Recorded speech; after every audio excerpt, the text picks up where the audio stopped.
À présent, on va discuter d'un autre droit qui est le droit à l'effacement, ou plus communément connu sous le nom de droit à l'oubli. Encore une fois, par exemple, si on a exercé son droit d'accès, qu'on a obtenu certaines informations et qu'on se rend compte que, pour les raisons qu'on va évoquer juste après, on veut en demander l'effacement, alors la personne concernée peut faire une telle demande auprès de l'organisme. Encore une fois, le droit d'accès n'est pas un préalable obligatoire et on peut procéder directement à un exercice de droit de son effacement pour demander que l'organisme supprime les données à caractère personnel. Alors, ce droit à l'effacement, c'est dans certains cas uniquement. Par exemple, si les données ont été collectées pour une certaine finalité et que cette finalité a été atteinte, par exemple, que l'organisme n'a pas supprimé spontanément les informations, la personne concernée peut en demander l'effacement.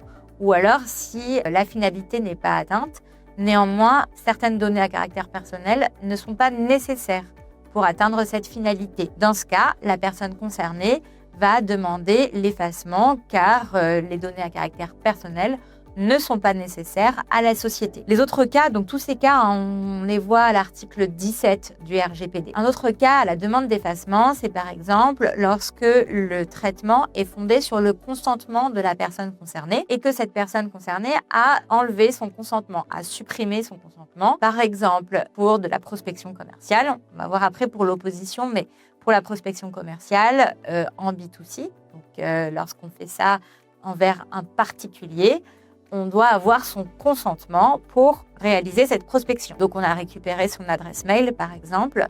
Lorsque la prospection se fait par mail, on a eu son consentement. Si la personne concernée retire son consentement à recevoir de la prospection commerciale de votre part, elle peut également vous demander l'effacement de ses données personnelles, dans cet exemple de son adresse mail, puisque la donnée personnelle ne servait qu'à atteindre une finalité sur laquelle était basé le consentement, qui a été retirée. Également, elle peut demander la suppression de ces données lorsque la société n'a pas de motif légitime à traiter les données personnelles. Ça revient un peu au même que le premier cas avec les finalités. S'il n'y a pas de raison pour que la structure traite les données à caractère personnel, que la structure ne peut pas apporter de justification à ce traitement, la personne concernée peut en demander l'effacement. Également, si les données personnelles ont fait l'objet d'un traitement illicite, donc là, dès le départ, la structure n'avait pas le droit de traiter ces données à caractère personnel. Elle l'a fait. La personne concernée en demande l'effacement. Également, elle peut demander l'effacement pour respecter une obligation légale ou parce qu'elles ont été collectées à un moment donné et que cette collecte n'a plus d'usage au moment où la personne concernée en fait la demande. On a plusieurs cas. Donc, vous voyez que l'exercice de droit à l'effacement n'est pas total. On ne peut pas demander l'effacement de n'importe quelle donnée. Imaginons qu'on a un contrat avec un opérateur de télécommunications, éventuellement. Ce contrat est en cours, j'utilise les services de l'opérateur.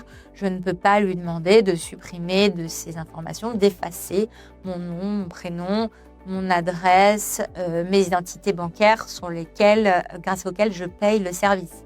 On ne peut pas faire cette demande, en tout cas on peut faire la demande, mais on va se voir opposer un refus de la part de la structure. Il y a d'autres cas donc, dans lesquels la société, malgré le fait que la personne concernée pouvait exercer sa demande d'effacement, était légitime à exercer sa demande d'effacement, il y a des cas dans lesquels la structure peut tout de même lui opposer un refus. Mais attention, elle doit pouvoir le justifier. Ces cas sont par exemple l'exercice du droit à la liberté d'expression, à la liberté d'information. La société doit pouvoir le justifier et ce serait un cas dans lequel on pourrait refuser la suppression. Par exemple, c'est ce qui arrive très souvent, des personnes concernées ont des informations les concernant sur Internet, sur Google, et elles veulent exercer leur droit à l'oubli parce que ces informations leur causent une mauvaise réputation ou pire, les empêchent de trouver un travail ou quelque chose. Donc, elles vont exercer leur droit à l'oubli, leur demande d'effacement envers Google, par exemple. Et à ce moment-là, il va falloir justifier que cette demande doit être accueillie. Parce que la société pourrait très bien opposer la liberté d'expression, la liberté d'information sur Internet.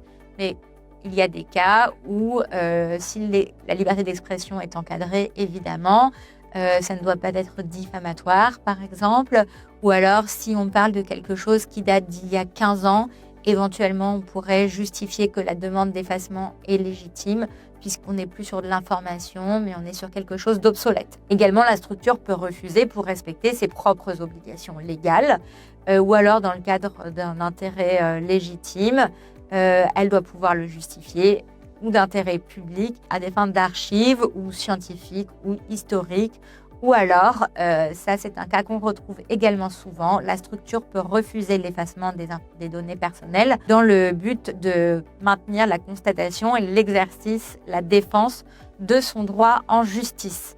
Donc on peut conserver certaines données dans le cadre d'un contentieux par exemple, et c'est pour ça qu'en fonction des durées de conservation, on doit conserver les données en base active ou en archive, et la personne concernée peut parfois en demander l'effacement.